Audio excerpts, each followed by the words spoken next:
these men in prison who decided to say, hey, I see something more in you. I'm going to give you an opportunity. I'm going to do life with you. I'm going to walk with you, and we're going to make this work, whether you get out of prison or not, because God wants to use you here. That sounds crazy to me. At this moment, that makes no sense. That's what people did for me. And then eventually I decided that it's time to start paying that back. What do you want them to say about Brandon? Let's theorize. Let's say laws don't change, you don't get out. 45 more years go by. You're in 85 years in here. What do they say about Brandon?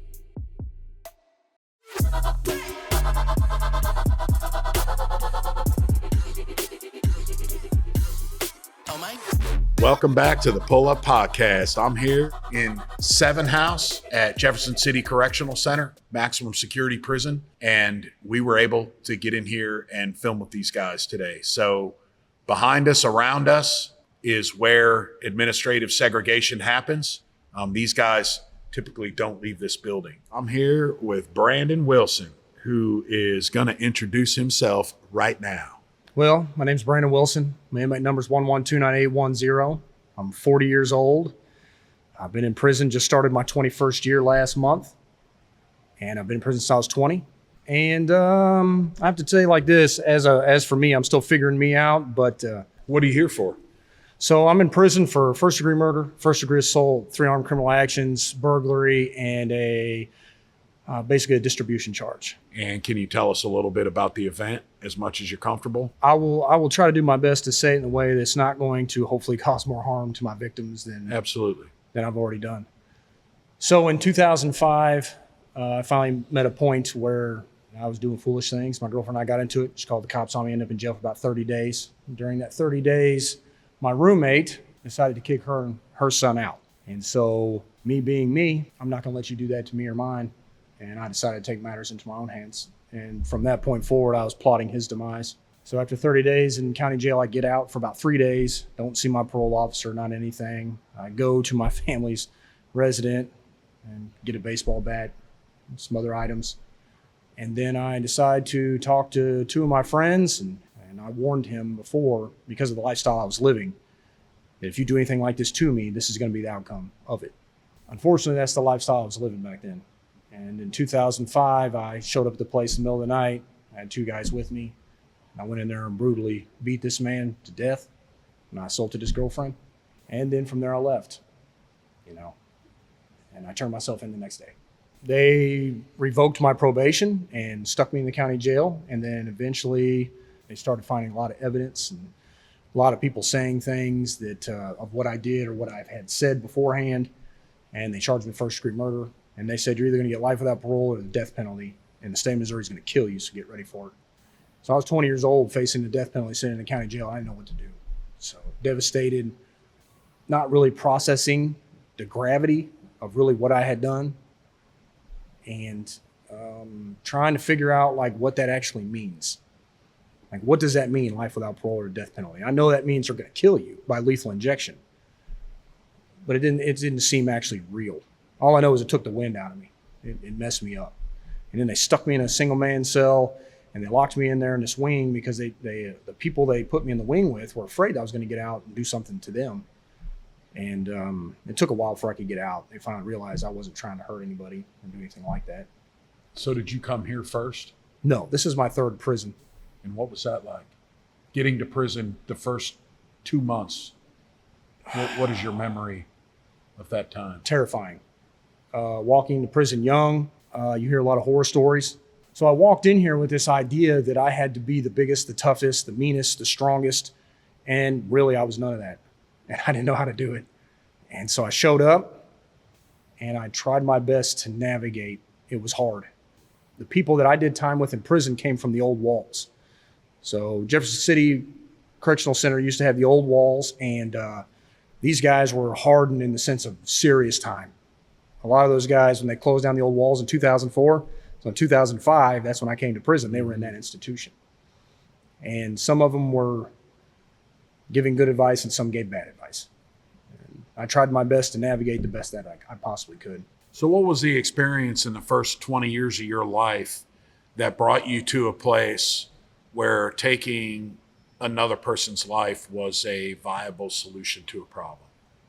Well, I'm going to tell you, I probably need to start from the beginning a little bit. I was born in Independence, Missouri. I was raised in Richmond, Missouri, real small town. We lived in the country. Had a mom and a dad, and they had 5 children. I'm the second oldest. I'm the oldest son. I have an older sister.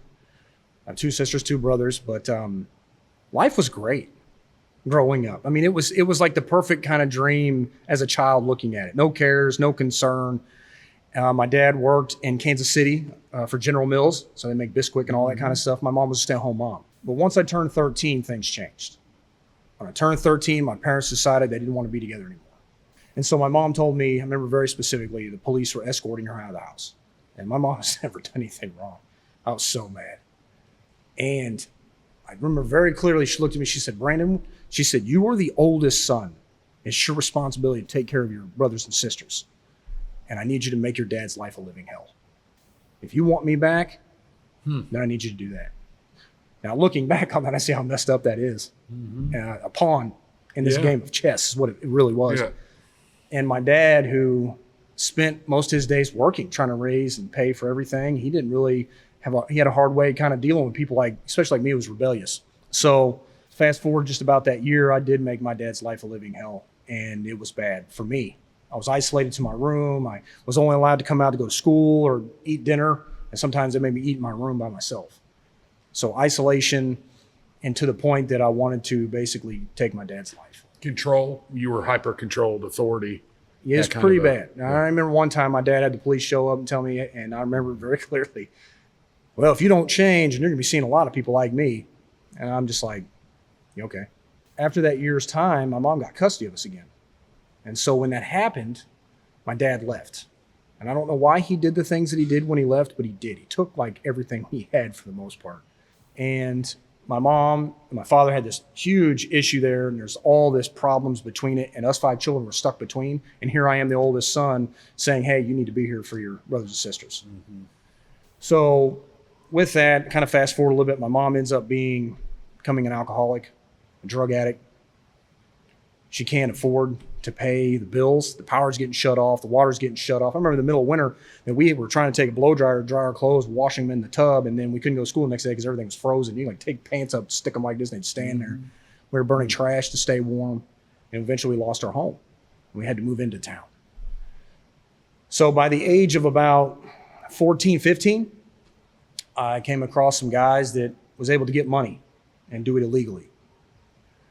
I looked to these guys because they had cars, clothes, jewelry, money, influence. They could get girls. They had fun. It always seemed like you're having fun all the time. And it's kind of like the typical story you probably hear. And I was like, I want that. I'm going to do whatever it takes to get that. And so next thing I know, I'm like your door-to-door salesman at 15. Here, go do this, sell this, and we'll give you a little bit on top. Being used once again like a pawn. Don't even realize it. It ended up me just rebelling, hating authority. You're not going to tell me what to do. And if you do tell me what to do, I'm probably going to do the opposite, and I'm going to go the extreme to do it. Just an unruly, immature child. Well, I think that can be what comes out of uninvited authority. I had similar experience. My mom and dad divorced when I was 2. My mom remarried, and I didn't accept that authority. You used the term rebellion, but I learned how to be anti-authority when I was probably 9 years old.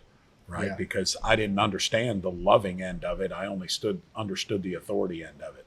So we're rebellious for a host of different reasons, but I ask those questions intentionally because those are common threads. It starts in something seemingly small, but I'm a dad. I have a 13-year-old girl, and I have an obligation because it starts in something small. It starts in spite. It starts in thinking something bad happened, but the family is fractured, and fast forward a couple of decades and we find ourselves sitting in prison. We find ourselves victimizing people as a result of really being victimized. And so it's not, again, you'll hear me say every time I bring it up, it's not an excuse, because plenty of people go through the experiences that we have and don't commit felonies against other people. But there is always a direct correlation of childhood experiences and childhood adversity that lead us to prison. So I appreciate you being, open and vulnerable about those experiences. Well, I got to say this too. That even despite all that bad, my mom, I truly believe, cared about us. She sacrificed as much as I could imagine. My dad wanted to be a part of our life, and I pushed him away. I think that over the period of time of being young like that and not really understanding everything, we just took it as it was. My mom always told me, make the best out of what you got, no matter what that is. You have nothing, make the best out of nothing. Do what you can. And we loved each other. My mom is a mom that cared, and she put food on the table. She'd cook for 5 children and work 3 jobs. She would help us in any capacity with homework. My dad did the best he could as a father to be in our life. I looked up to him. I wanted to be him, and it hurt. It hurt. But animosity won out. What won out? Animosity. Yeah. Anger, hatred, bitterness. Yeah. So I wouldn't use any of those words to describe you now. So what has changed? You're sitting here in a maximum security prison, and as of right now, you're never going home. So what changed? I don't think it happened overnight. So being in county jail, like I told you, I'm facing the death penalty. This preacher comes in there. His name's Richard Little. They call him Brother Little. He's passed away now. We've stayed in contact since I was in prison, but he comes in. I don't know what he preached. I don't know what he said. Honestly, I didn't care. I'm just sitting there seeing this older guy up here talk, and I know these people are going to kill me, and I need help. And there's nobody helping me. I'm in a corner, and I can't get out. And I'm not used to that feeling. So I walk up to him at the end of this thing. It's in the middle of the wing, right next to this nasty, disgusting, stinking trash can. And I said, hey, man, look, I need help. I said, I don't know if you know who I am. He looked at me and goes, I know exactly who you are. I've seen you on TV. I've heard about you. You're on the radio. We had a conversation, and the conversation said, hey, because I'm looking for an attorney. I'm looking for representation. I'm looking for help. Yeah. And he's like, well, I don't know how to get you that. He said, but do you know who Christ is? Do you know who Jesus is? In that moment, I was like, yeah, I've heard of him, but I'm not really into any of that. It's not really my thing. And he really explained the need for a Savior. That day, I'll never forget because it changed my life. And I'm telling you right now that that moment of saying, you know what? I believe that I need help, and I believe that Jesus is the answer to my help. That I'm going to pay for what I've done, not just in this physical sense, but spiritually as well. I've seen the gravity of the horrible things that I've done. And from that point forward, it changed. I remember I had to learn how to talk again. Like I didn't know how to have a sentence without cussing. I didn't know how to read the Bible. I didn't know what was in there. I didn't have anybody sit there and show me what to read or what was important. I'm just opening this thing up and I'm like, okay, what's that supposed to do? But I kept reading. I kept trying to figure it out. And there's times I'd set it down and I'd just keep going about my day. And then over a period of time, I made it to prison. So you talked about when I first got to prison, there's people who saw me. And I don't know why, but they saw something more in me than I saw. And it started pouring into my life. They said, you can do more with your life. I dropped out of high school. I came to prison and I got a GED. Why? Because one of the guys pulled up on me and said, hey, you need to get an education. And when I started getting an education, when I got sentenced to life without parole, they said, you're no longer allowed to be here. You don't need this. Right. Well, guess what? Well, in prison, in order to get a job, at least the ones I've been in, you have to have a GED to actually get a job. And I'm like, no, everybody's going to move on with their life. My family are going to die. I'm going to be here. I need to have a job. I need to be able to support myself. So I got the GED. I'm working as a tutor, and people are still pouring into me. Not just spiritually. Like, hey, let's not go to the hole. Let's not get into fights. Let's not get high. Let's not consistently walk around here with this angry face just ready to lash out on anybody. Now, whether I'm a Christian or not, I'm still dealing with all that. I don't know how to deal with this. There's nobody there to really help me. And these guys started pouring into me. So I leave that prison. I end up in Charleston. And I meet this guy. He's a great friend of mine. His name's David Love. He just died about a year ago in my wing on the floor. My best friend. And this guy poured his every being into me and said, Brandon, you got to make much of Jesus. If there's anything else you do in life, do that. And he's made a lot of comments. He knows my ins and outs, my struggles, my anger, all those different things. But these men in prison who decided to say, hey, I see something more in you. I'm going to give you an opportunity. Let me bring you under my wing. I'm going to do life with you. I'm going to walk with you through the hard, through the good, through every piece of it. And we're going to make this work, whether you get out of prison or not, because God wants to use you here. That sounds crazy to me. Mm-hmm. At this moment, that makes no sense. That's what I did. Well, I should say that's what people did for me. And then eventually I decided that it's time to start paying that back. I used to be real bitter about people getting out of prison because they'd come right back. I'm like, bro, I don't even get a chance to be looked at. I'm not even a blip on the radar, and you think it's cool to be the tough guy or be this whatever and get out and come right back. It's disgusting to me.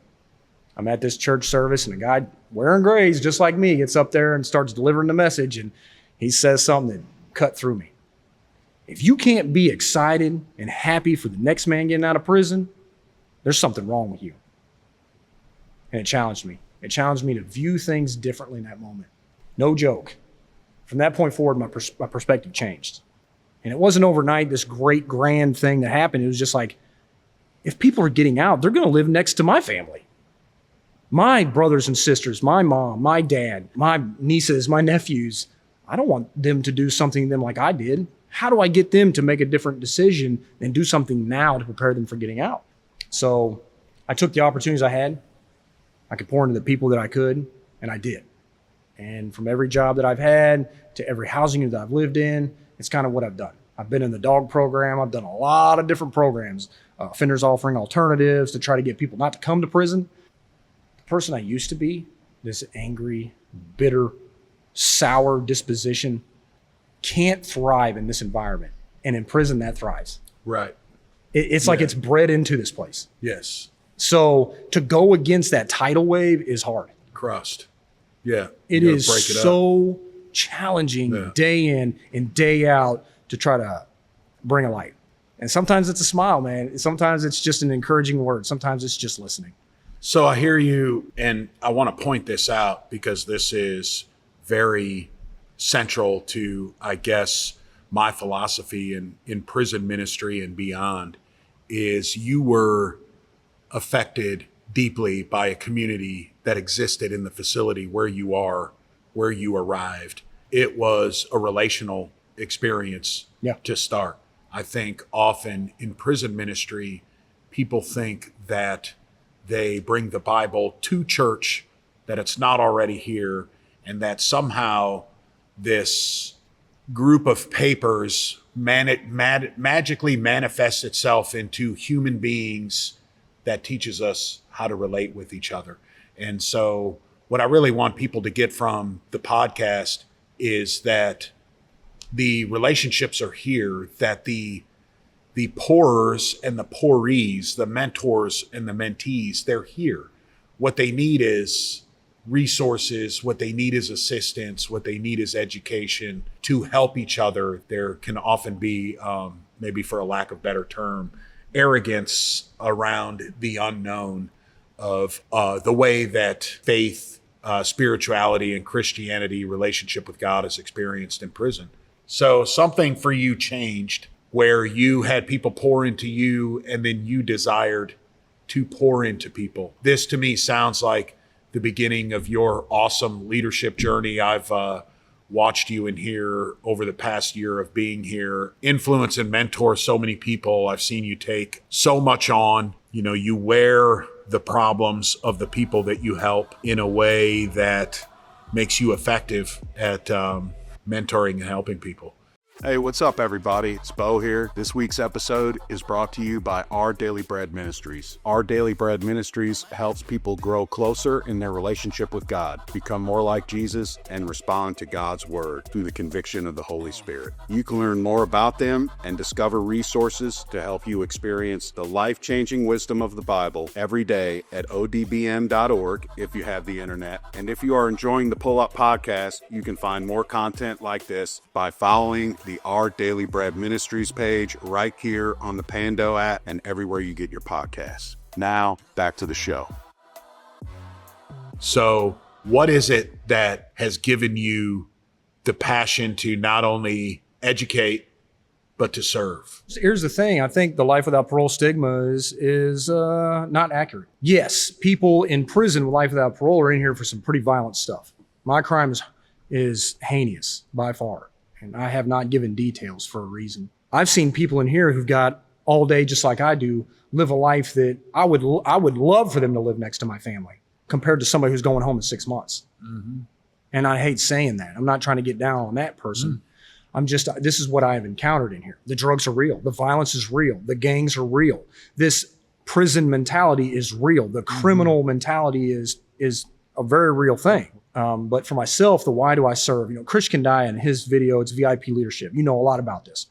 He said he went for this job interview and they told him, this is not for you because you're not a bang the table kind of leader. He said, you're right. I'm a serve the table kind of leader. My whole life, I've tried to bang my way through things and make a name for myself and be somebody. And look what that got me. Life without parole, living in the image and opinions of others because I was never good enough or I didn't feel like I was accepted. I had more purpose in serving than anything else. It sounds totally strange. It sounds totally odd.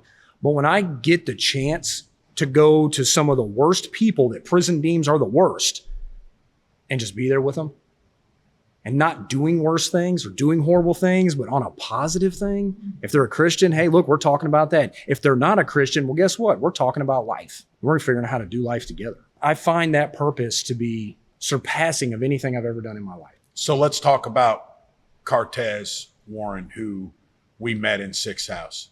That's my guy. Yeah. So you want to introduce him a little bit, who he is? Yes, Cortez Warren is a man from St. Louis area. He's in prison for a nonviolent crime, but because his mental health is so high, his mental health score is so high, they put him in maximum security prison in this wing called SSRU, which is called the Secure Social Rehabilitation Unit. So the way I met him, he was in this wing, and I was in that wing way before then, but he kept looking at me, just staring at his door, just kind of, just watching, because you know how it is in prison. People want to see what's up. Too much eye contact. Yeah. They want to see what's up. And I'm pretty aware of what's going on around me. So I come walking by, he knocks on his door, knocks on his window. He's like, hey, come here. So come over. He started asking me about this watch. So where'd you get this watch at, man? How did I get one watch? Want to sell me that watch? I'm like, no. I said, you know who bought this watch for me? He's like, who? I said, DOC. I said, I filled an ADA form because I have a hard time certain aspects of my life, and this thing vibrates and it helps me wake up. When I've been written up so many times for sleeping during count, I've been put in a hole. And how do you defeat that when you can't wake up? I don't know. It's rough, alarm clock or not. It's rough, bro. I'm telling you, it sucks. So I was telling him about it. That was the icebreaker, was a watch. The next thing I'm coming around, he wants to talk about, because he hears me talking about the Bible. He sees me walking around with the Bible. That's not all I talk about, but if a conversation comes up, we talk about it. He wants to have a conversation about scripture on taming the tongue. So I'm like, okay, I'll find some stuff for it. I write it down and give it back to him. That was the dialogue. Eventually from there, I started trying to find out more information about, what's your plans? What do you want to do? What's going on?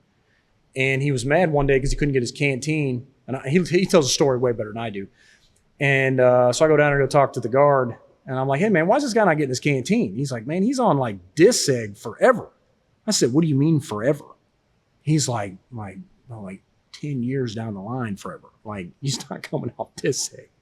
I'm like, how does that happen? He starts showing me all these write-ups for taking on the 5-man team because he wants to whoop the guards. He's that angry. He wants to bring in the violence. He wants to give what they're looking for. He wants to be the guy. He wants to entertain it. Mace doesn't affect him. Electricity doesn't affect him. And pain doesn't affect him. And his record clearly proves it. Clearly proves it. So I'm thinking, man, this is what they call one of the worst of the worst, right? They treat this wing, SSRU, like it's the crazy wing. Right. I don't refer to it that way. My friends live in there. As strange as that sounds, man, them are guys I love and care about. But Cortez Warren, that's how I met him. And from there, we built a relationship. It's been one little small piece at a time. Trying to go to his behalf, trying to advocate for him, trying to talk to him about those hard moments in his life where he wants to deal with the staff like he's used to. Now, granted, he's not doing that anymore. So he threw a table a little while ago. Yeah, it was a handful of months ago. Yeah, he got upset. It was? Yeah, it was a handful of months ago. So he's come back around. Is he back to participating in GLA efforts in Sixth House? Or have you been able to do that? He's got to get on the color scheme. So what we got to do right now is get him a roommate, and we're working on that. So that's kind of the nuance of the program down there. In order to go up to certain colors, you got to do certain things. Your behavior has to match certain things. But yes, he was participating in the GLA that we started down there, Global Leadership Academy. And he did the first one and killed it. And he nailed it on every cylinder. I was so proud of him. But he has a problem with the same thing I have a problem with. His authority. And wanting to buck. Especially when you're treating me wrong. Welcome to prison. When you're treating me wrong, and I know you're treating me wrong, and I'm going to let you know about it. Like, he's got a bad deal with this. He has to have the right kind of medication. And he picked up probably a 250-pound plus table and threw it like it was baseball, basically. We've built a little bit of a connection then, a little bit of a relationship. And trying to, number one, the dynamic there is different. When I'm dealing with somebody who's not a Christian, I got to come a different way. I'm not going to beat you with this Bible. I just don't think that method works. I'm not going to sit here and slap you with scripture and say, this is what you need to do. I'm going to try to treat you like a human being. I'm going to try to get to know you as a person. I want to know what's going on inside here and inside here. If I can figure out those things, if we got a good common ground to move forward, because Cortez Warren, X, that's what he goes by, bro, he's Muslim. He's not trying to hear too much about Christianity for real. So I respect that in the sense that I'm not going to try to push that on you, but that's who I am. And we talk about things that are hard to discuss as a Christian, like what people do as a Christian, why it's not right. These things that other people want to point flaws in Christians all the time. And we have those real conversations. And we get to the point of, yeah, people suck and people make poor choices. It's the nature of who we are. And so that's kind of led up to that. When he was practicing Ramadan, they refused to give him his food. Mm-hmm. That's why he was self-mutilating. That's why he blew up on the guards and got so mad he was just beating his face against the window. And they took him and put him in that padded room and was banging his head against this window so hard that you could hear him down a hallway, down another hallway, through a closed door, and out the next hallway. And people couldn't believe it. And he's just going.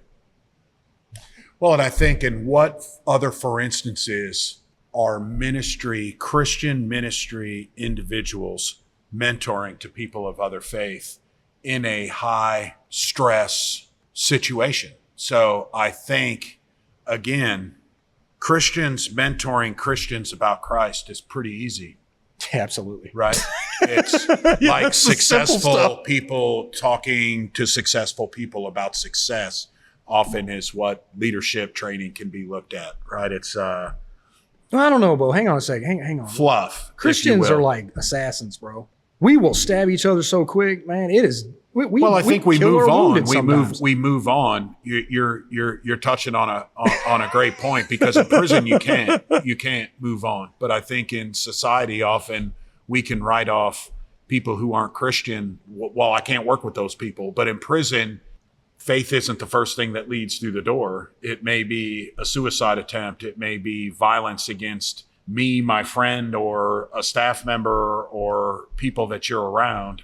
It could be somebody not receiving a meal and in turn throwing a table across the room and you being called to come help with this situation. So what I've seen in the work that you have done with not only Cortez, but in some of the other people that I've seen you work with, I've seen you be infinitely tolerant and able to speak to people who don't look like you, believe like you. You know, they're not your age, they're not your culture, they're not your social group, but at the same time, they value your perspective. They respect your ability to talk to them about where they are. I think that's profound. And you didn't have that when you walked into St. Joe when you were 19 or 20 years old. That's something you developed. Well, I didn't even know how to talk, bro. And it's people looked at me wrong. I thought it's on.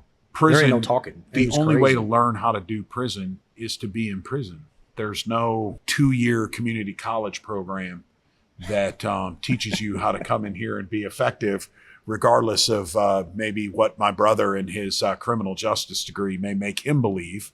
I know from 6 years in prison that the only way to be effective in prison is to be in prison. And so what I really want to stick out from you and the work that you do here, the sentence that you carry with you, yet the purpose that you have, I would challenge people to ask themselves, what does redemption look like? What does earning a second chance look like? How do you right your wrongs? I watch you do that every day, and I don't even believe that is your motive, but that's what you're doing in the work that you do. So I really respect that, appreciate that about you. Definitely want to check back in with you and Cortez, Devin down the line, and some of the other work that you're doing. Well, let me ask you a quick question, bro. Sure. You did time. Have you ever felt like you've been forgotten, tossed aside, cast away, locked up, never good enough, and forgotten in the sense of like you don't even register as a human being? See, I would say yes, but I know that not in the way that you have, because I always knew I had a family and I knew I was getting out. but I definitely I felt. got family. Yeah. I mean, I don't have a wife or a child or I anything. definitely felt thrown away. I felt unheard. I felt like the first 40 years of my life had no value. I felt like the ripple effect on my family, my community, my victim's family, that all of that was harmed. Bo, I had to learn how to grow up in here feeling like that. I grew up in prison. I spent 20 years till I came to prison not living the right way. Literally from 13 to 20, that's 7 years, I destroyed everything I touched. And then 20 years in prison, this is no joke, 20 years. It was, I've got to do this. I've got to change. I've got to be better. I've got to achieve. I've got to go and do this. I've got to be this person everybody wants me to be. So I need this program, that program, this program. I need to work this job. I need to do that. I need to stay out of trouble. I need to do all that. By the time I turned 40, I was exhausted. You know what I said? Check this out. This is no joke, man. I mean, I'm not trying to say that being in this college, Hamilton Grange University is all this and that in the sense that that's the end all be all. Because it's not for me. I made a decision when I turned 40, right before I turned 40. I hear people have like midlife crisis and all that. I feel like I had that a long time ago.